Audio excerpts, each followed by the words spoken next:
Hey, welcome to StoryLab. This week, we're talking about joy. And what to do when you run out of figs. Huh? Let's go!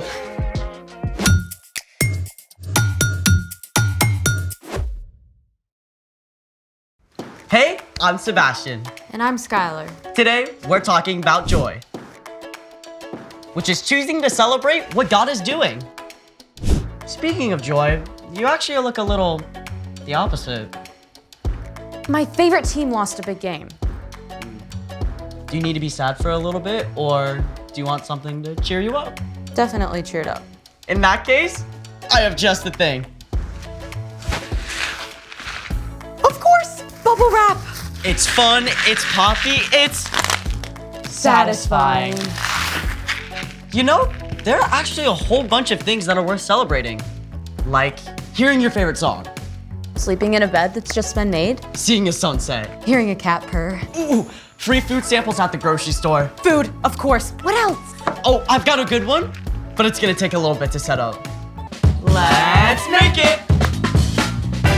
One of my favorite things is building Rube Goldberg machines.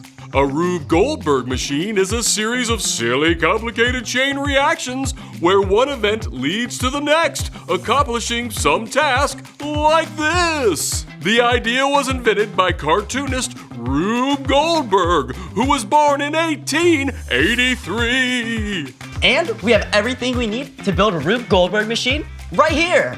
Lead the way. So first, we're gonna take our track. So we're gonna put this on here. Then we're gonna do this one. Perfect. Now we're gonna set it up right here. Then what? Oh, blocks, that's what we need.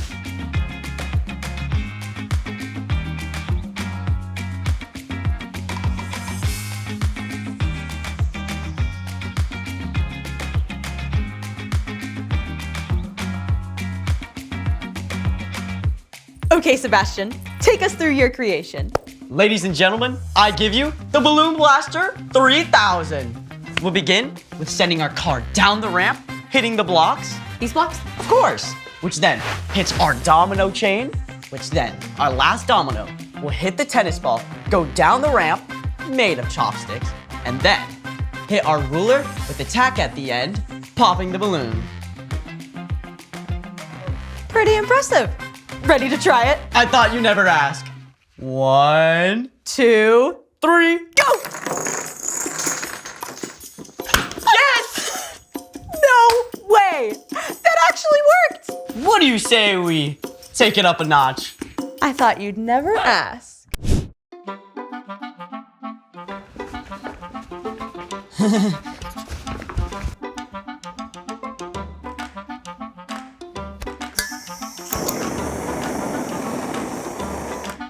Here, monkey, here, monkey, here, monkey, here, monkey.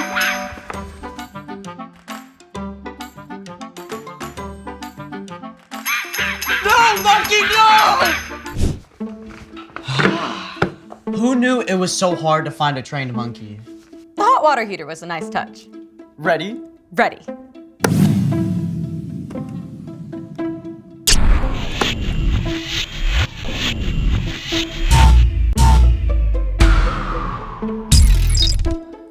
Well, rats.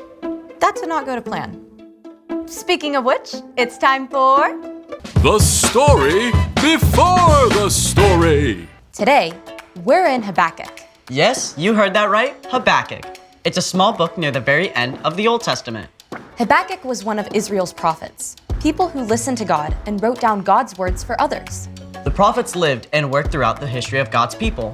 In fact, the Old Testament contains 17 books recorded by prophets. Many of them wrote during the final years of the kingdoms of Israel and Judah, when foreign nations threatened to attack. Habakkuk recorded his message during this time as well. Which is where our story starts. Take it away.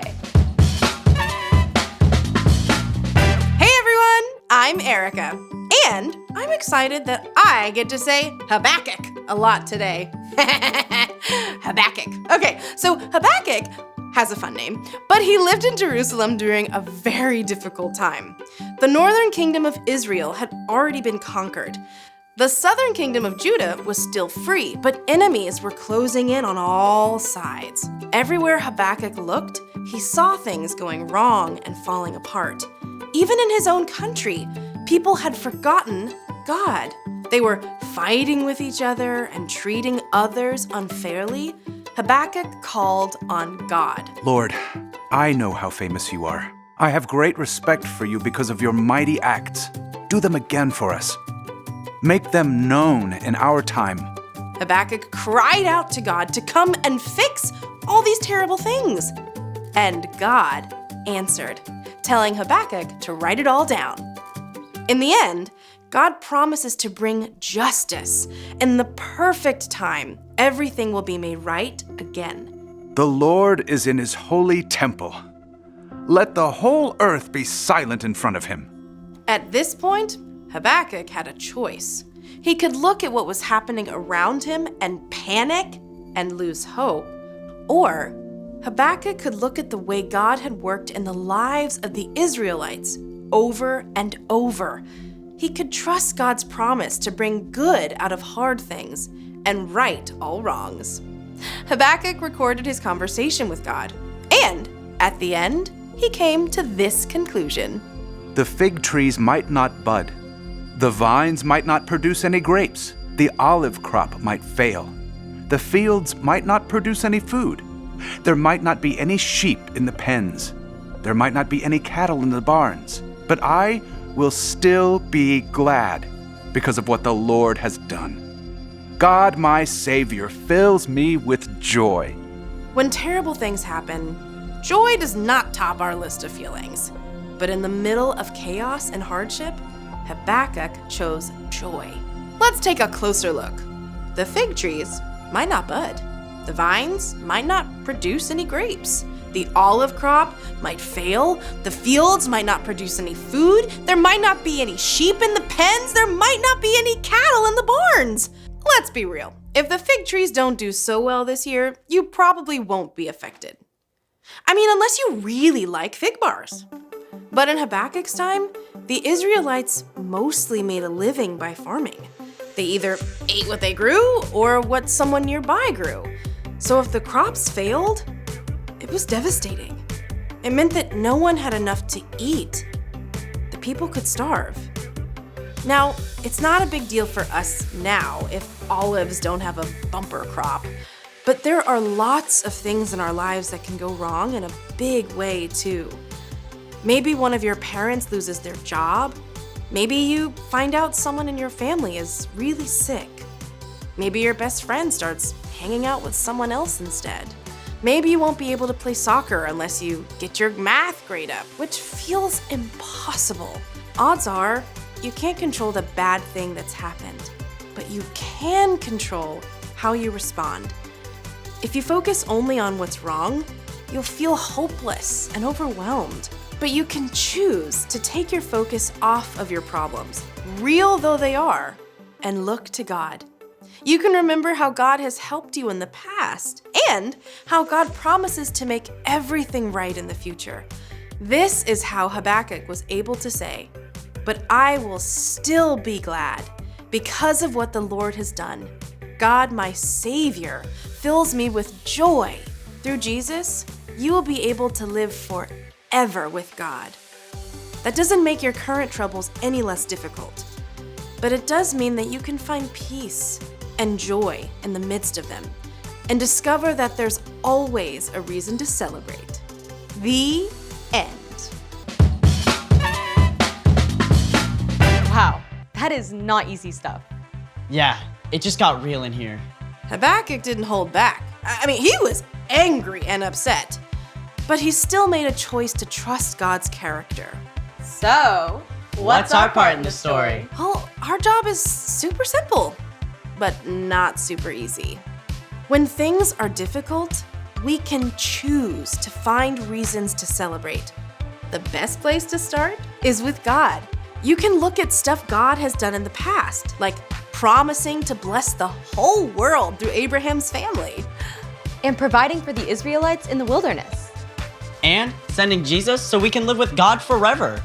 You can look at how God has worked in your own life too, like giving you courage when you had to get a blood draw, or helping you make friends at a new school. And you can focus on what God has promised to do in the future, too.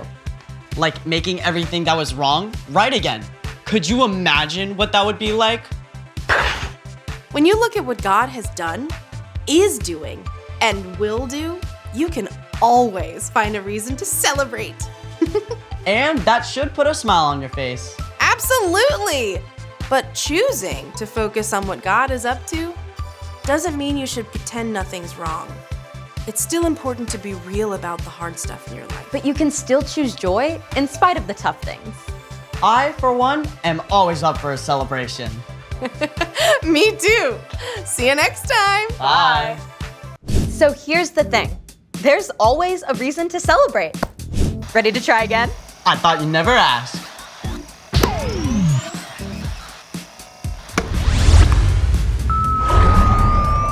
It's working. Yes.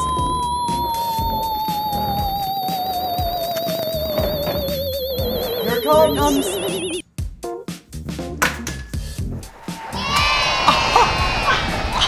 It worked! Thanks for joining us in the Story Lab. See you next time.